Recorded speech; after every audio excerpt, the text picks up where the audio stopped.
प्रिय एस्पिरेंट्स, एक बहुत छोटी सी कहानी सुनाऊंगा आज। ये कहानी बहुत काम की है, कृपया पूरी सुन लीजिए। उद्बोधन मिलेगा आपको इससे। और ये इस सदी के एक बहुत बड़े महापुरुष ने जो वचन अपनी एक पुस्तक में लिखे हैं उन पर आधारित है। और एक बहुत बड़े लेखक जिनकी पुस्तकें पढ़कर मेरी अंग्रेजी बहुत अच्छी हुई थी, उनकी एक पुस्तक पर आधारित है। H.G. Wells, short stories by H.G. Wells. अगर आपको मिल जाए तो आप उसको ज़रूर खरीदिए या डाउनलोड करिए, जहाँ से भी। उसकी अगर अंग्रेज़ी आपने समझ ली तो आपको अंग्रेज़ी में कोई हरा नहीं सकता। और वो पुस्तक सौभाग्य से मैंने 11वीं और 12वीं कक्षा में पूरी पढ़ के उसके मीनिंग याद कर लिए थे। पूरी छोटी सी पुस्तक में मुझे 250 मीनिंग वर्ड्स मिले थे, जिनके मीनिंग मुझे पिताजी ने याद करवाए। Short stories by H.G. Wells. उसी के अंदर सबसे प्रसिद्ध कृति पिछली सदी की वो जो थी द टाइम मशीन। समय से आगे उन्होंने टाइम मशीन नामक रचना उसमें की। उसी में एक कहानी है country of blind. Country of blind यानी कि नेत्रहीनों का देश। एक व्यक्ति कहानी का पात्र है, वो ट्रैकिंग करते समय पहाड़ों पर एक बड़े से होल में गिर जाता है, नीचे गिरता चला जाता है और जहाँ पर आँख खुलती है उसकी बेहोश हो जाता है। जहाँ पर आँख खुलती है तो वो नेत्रहीनों का देश है। वहाँ पर किसी के आंखें नहीं हैं। उन लोगों को वो लोग ले जाते हैं, वहाँ पर एक लड़की से उसका प्यार व्यार भी होता है। फिल्मी जैसी कहानी लगती है,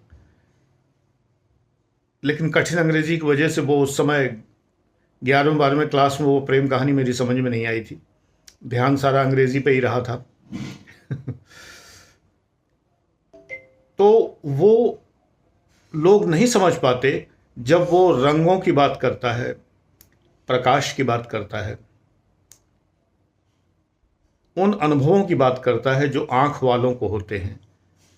कंट्री ऑफ द ब्लाइंड में सभी लोग जन्मांध हैं। उन्होंने उसका नाम बगोटा रख दिया था, मुझे जहाँ तक याद है। उसके बाद मैंने दोबारा नहीं पढ़ी वो पुस्तक। जहाँ तक मुझे याद है 1970-71 की पढ़ी हुई किताब, 50 साल हो गए। बगोटा शायद नाम रख दिया था। तो बगोटा महाशय उन्हें जो समझाने की कोशिश करते हैं वो समझ नहीं पाते।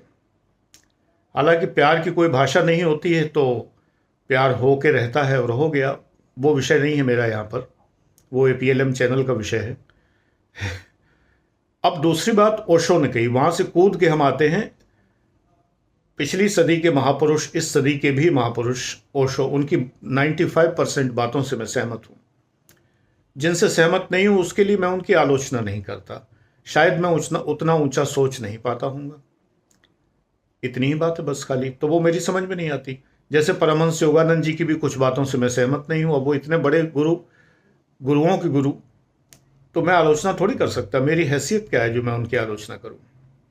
लेकिन मुझे समझ में नहीं आती। अहम ब्रह्मास्मि वाली बातें मैं रिलिश नहीं कर पाता। बहरहाल वो भी विषय यहाँ का नहीं है, वो APLM चैनल का विषय है।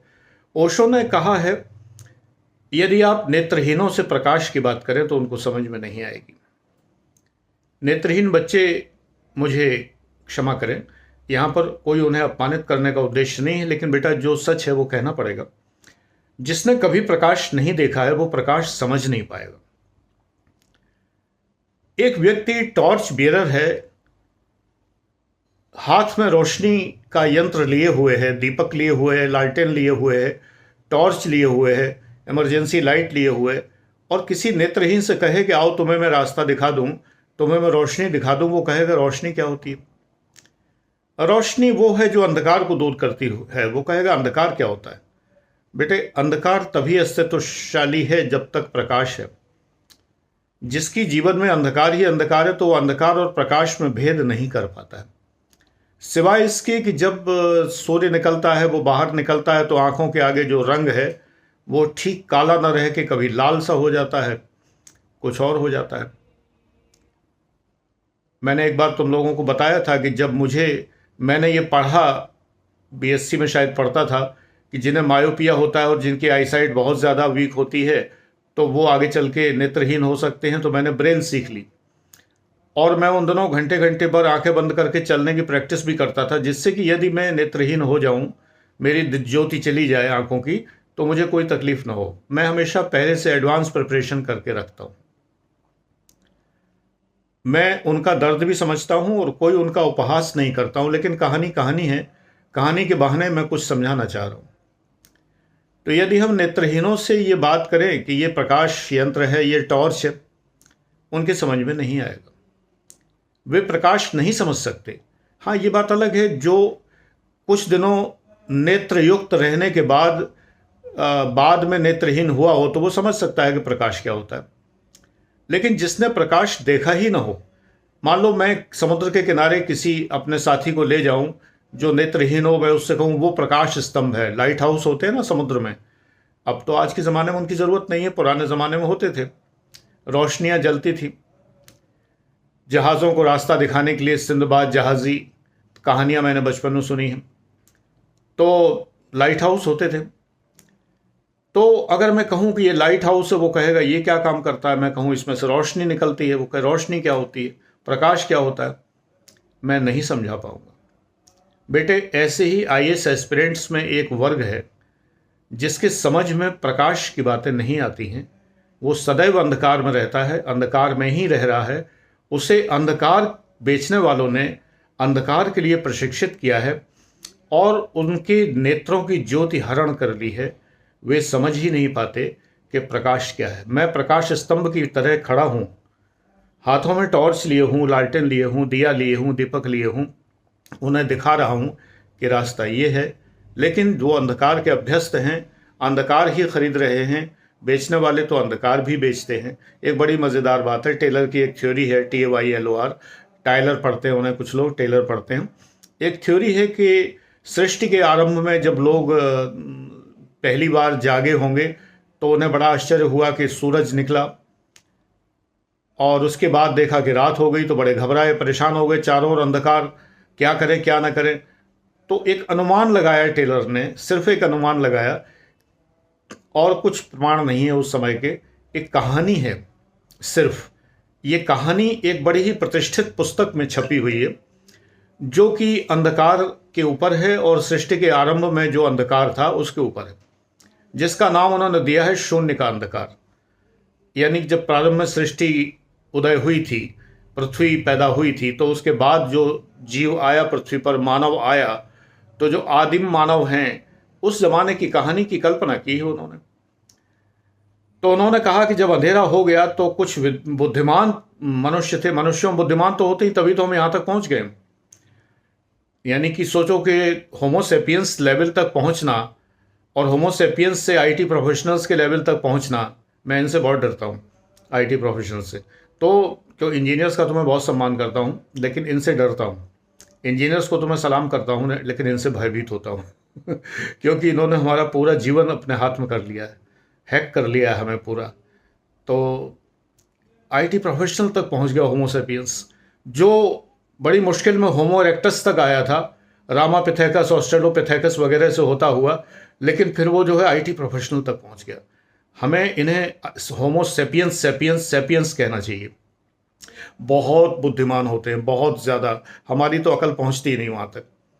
बस उनके पास कब्जे में है, उनके फेसबुक ने हैक कर रखी है, गूगल ने हैक कर रखी है, इंस्टाग्राम ने हैक कर रखी है, बहरहाल कर तो रखी है ना, तो ये उन्हीं का करिश्मा है। तो सलाम करने के लायक भी हाथ नहीं बचे हैं, वरना मैं सबसे अधिक इस संसार में इंजीनियर्स को ही सलाम करता हूँ, पूरी सृष्टि बनाने वाले हैं। तो मैं कहाँ था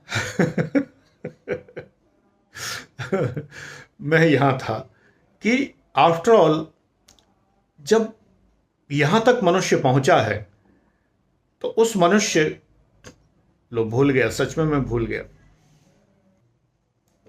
हाँ, तो मैं ये कहने जा रहा था, पॉज करके सोचना पड़ा कि अंधकार बेच देते हैं लोग, क्योंकि सृष्टि के आरंभ में भी मनुष्य ने क्या किया था कि जो बुद्धिमान लोग थे मनुष्यों में, होमोसेपियंस में जो बुद्धिमान लोग प्राणी थे, उन्होंने क्या किया कि लोगों को एक राय दी कि चलो भाइयों, रात को ऐसा करते हैं।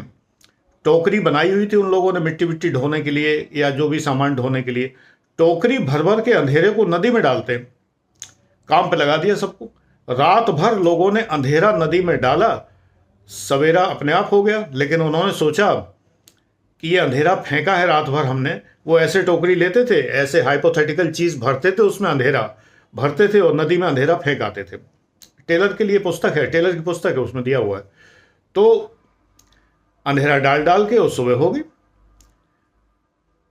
ये करिश्मा उन्होंने देखा, तो अगले दिन से उन्होंने ड्यूटियां लगा दी। और ड्यूटी लगाने के बाद फिर उसके बाद ये भी होने लगा कि उन्होंने ड्यूटीज असाइन करने के लिए, टेलर ने बड़ी मज़ेदार कल्पनाएं की हैं कि इसके लिए उन्होंने पूरे रोस्टर बना दिए और पूरे चार्ट बना दिए और मेहनताना तय कर दिया, और अनाज और पशु वगैरह और पशुओं के उत्पाद जो हैं, दुग्ध वगैरह, वो सब लेना शुरू कर दिया। यानी अंधेरे का व्यापार शुरू हो गया। बेटा, तब से लेके अब तक आईएएस एस्पिरेंट्स की दुनिया आने तक अंधेरे का व्यापार हो रहा है। जो खुद अंधकार में रह रहा है वो अंधेरा ही बेच सकता है आपको, जो प्रकाशित है वो प्रकाश बेचेगा। लेकिन जो अंधकार में रहते आए हैं और नेत्रहीनों की भांति हो गए हैं, प्रकाश की आदत भूल चुके हैं, वो प्रकाश कभी खरीदेंगे नहीं, प्रकाश कभी समझेंगे नहीं, प्रकाश उनकी समझ में नहीं आएगा। मैं लाख लुटाता रहूं, मुफ्त लुटाता रहूं, तब भी प्रकाश उनकी समझ में नहीं आएगा। वो अंधकार खरीदने के अभ्यस्त हो चुके हैं, क्योंकि अंधकार के व्यापारी बहुत हैं। उनके पास सिर्फ अंधकार है, ये उनका करियर बताता है कि उनके पास सिर्फ अंधकार है और वो वही बेच रहे हैं। आप लोग वही खरीद रहे हैं। खरीदते रहिए, खरीदते रहिए, खरीदते रहिए। Thank you. मैं तो प्रकाश का ही व्यापार करता हूँ।